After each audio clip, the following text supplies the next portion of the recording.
Você já parou para pensar que as cores que vemos no nosso dia a dia podem instigar diversas associações simbólicas?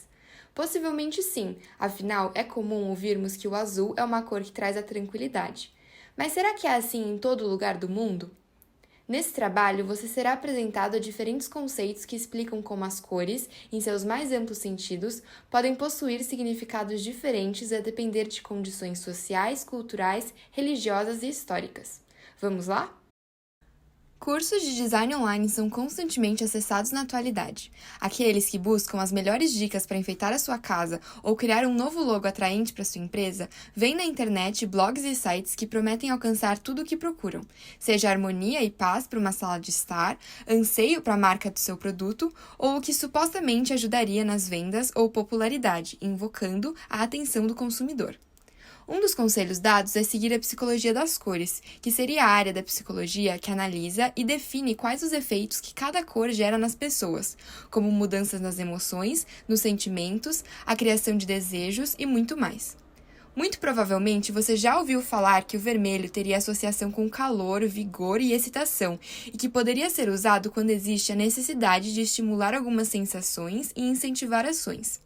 Por esse motivo, é comum vermos empresas do setor alimentício, como a Coca-Cola e o McDonald's, usarem cores quentes para estimular o consumo dos seus produtos, aumentando o anseio de saciar a fome ou exterminar o desejo de satisfazer o paladar. Parece funcionar, não é mesmo? Só que, por mais que pareça condizente, não é possível dizer que o uso da psicologia das cores é aplicável em toda situação. Isso porque o significado de uma cor, ou seja, como ela impacta nas pessoas e os sentimentos que ela evoca, não deve ser universalizado, uma vez que sua particularidade é dada por contextos históricos, culturais, sociais e até mesmo religiosos de um local, que, portanto, refletem em suas sociedades.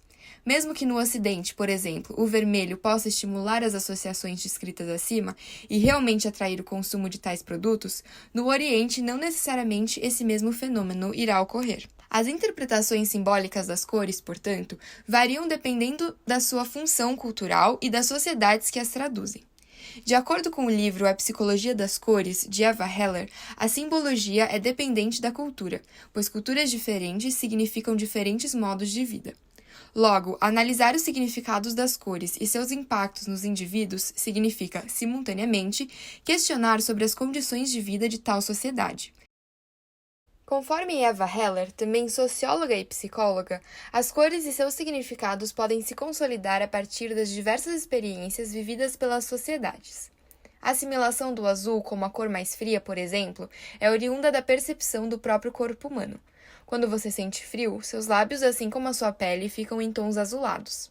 Sendo assim, a noção do azul como cor gélida é quase que mútua. No entanto, algumas experiências são únicas de determinadas sociedades, e, por isso, o conjunto de ideias que atribuem-se às cores a partir de experiências não deve ser universalizado em todos os casos. Como trazido pela autora, em países da África e do Oriente Médio, onde a cor verde não é presente em abundância nas paisagens naturais, ela está associada ao renascimento e à vida eterna, ao bem material e espiritual.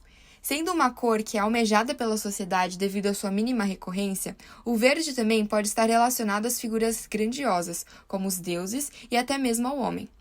Porém, no norte da Europa, onde há verde em abundância nas paisagens, a experiência ensinou que o verde não é a garantia de riquezas nem sequer de sobrevivência. Onde o verde é cotidiano e afluente, ele também aparece como cor do oposto ao sagrado, de alguns demônios e como cor feminina, da natureza profana. Logo, nesse caso, não se pode dizer que o significado do verde é universal. Ele varia a depender das condições naturais experienciadas. Em diversos países, a religião possui fortes influências na forma como a sociedade é organizada e, consequentemente, em como os indivíduos analisam a simbologia das cores. Cores que remetem a aspectos religiosos passam a ter atributos positivos e espirituais para os membros de tal doutrina. Além disso, o emblema das cores é resultado das relações sociais e históricas.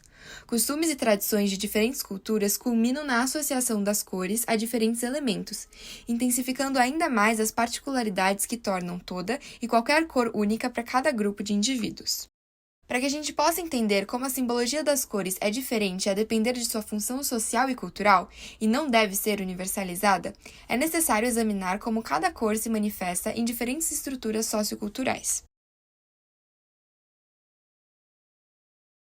O olho humano tem a facilidade em perceber a cor laranja em luz fraca. Então, não é surpreendente que, ao redor do mundo, é utilizada em botes e coletes salva-vidas, em boias e em um laranja de segurança ou em coletes de trabalhadores rodoviários e placas de desvio nos Estados Unidos, garantindo que sejam visíveis. No Ocidente, a cor tende a ser associada ao outono e à colheita, reflexo da coloração de suas paisagens e da frivolidade e diversão. Na América do Norte, quando aparece junto ao preto, representando o Halloween, uma época em que a separação entre mundos é mais tênue, as cores escolhidas apresentam associações opostas, tendo o laranja como o calor da vida e o preto como a escuridão da morte. Pinturas mitológicas tradicionalmente retratam o Baco, o deus da produção do vinho, da fertilidade e da loucura ritual, em vestes laranjas, um elemento histórico que também contribui na visão do laranja como a cor da diversão no mundo ocidental. No Oriente, é comumente associada ao sagrado. Em países como o Laos e a Tailândia, no sudeste da Ásia, monges budistas da tradição Theravada usam mantos coloridos no tom de açafrão, escolha feita há séculos atrás devido ao corante disponível na época. A tradição, entretanto, persevera até o presente, e hoje esses países associam essa cor com o que é etéreo. Nos Países Baixos, o fenômeno chamado Mania Laranja ocorre durante grandes eventos esportivos, o Grande Prêmio de Fórmula 1 e um feriado anual que celebra o aniversário do rei, onde tradicionalmente a população usa roupas laranjas e decora suas casas, carros e lojas com laranja. Esse começou como uma forma de celebrar a família real holandesa, a Casa de Oranje-Nassau. O laranja é associado com o patriotismo na Holanda, ganhando esse significado quando o alemão Oranje-Nassau decidiu apoiar os holandeses na luta contra a Espanha católica, depois virando o líder da rebelião, tornando-se o primeiro líder dos Países Baixos. Naquele momento, a Europa era formada por principados, e em 1544, Nassau herdou o Principado de Orange, no sul da França, adotando o nome de Van Orange. De família historicamente poderosa politicamente, após as invasões napoleônicas, foi convidada pela população a ser a família real da Holanda, permanecendo lá até os dias atuais.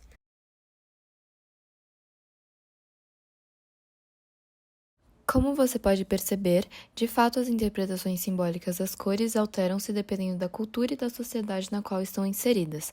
Por isso, a associação de símbolos às cores é, via de regra, um ato coletivo e particular cujo objetivo é satisfazer certas necessidades de representação e comunicação social. No entanto, muitas vezes, ao analisar o uso das cores nas obras de arte, tentamos encontrar o verdadeiro significado por trás de seu uso, o associando a valores tidos como universais já atribuídos a tais cores. Entre os exemplos mais característicos, nos deparamos com as obras inestimáveis de Vincent van Gogh, pintor holandês e figura do pós-impressionismo. Você já deve ter percebido que as obras do pintor, como a Casa Amarela, a Esplanada do Café à Noite ou a Avenida dos Alice-Camps, são amplamente marcadas pelo forte uso de pigmentos amarelos.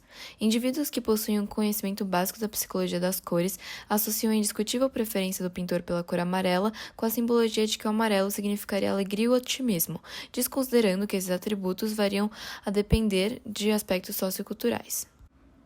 Entretanto, de acordo com o professor de microbiologia da Universidade de Salamanca, Raul Rivas Gonzalez, o uso da cor amarela tem sido associado por diversos cientistas a uma contaminação por dedaleira, utilizada na medicina para o tratamento de diversas doenças. No contexto do artista, a dedaleira era utilizada para tratar crises maníaco-depressivas. É de se acreditar que Van Gogh a usava na tentativa de amenizar as crises que assombravam seu corpo e mente, pois lhe eram atribuídas propriedades sedativas e antiepilépticas. O consumo excessivo dessa substância resultava na doença conhecida como xantópsia, cujo principal sintoma era uma alteração na percepção das cores. Van Gogh, afetado pela doença, tendia a ver objetos com tonalidade amarela, e assim o pintor transferiu apenas os tons que mais observava para as pinturas. Logo, o uso intenso do pigmento amarelo, na verdade, não estava relacionado à simbologia das cores, mas simplesmente uma mera reprodução da realidade vivenciada pelo artista, evidenciando que nem sempre há um verdadeiro significado por trás do uso de determinadas cores.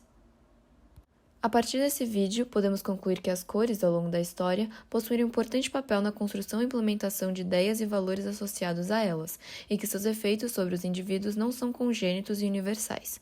Como exemplificado e teorizado, o significado das cores, ao se referir ao simbolismo do homem, é especialmente sociocultural e depende essencialmente de aspectos sociológicos, religiosos e históricos. Portanto, a sensibilidade ao que se traduzem as cores é plenamente empírica e não deve ser universalizada.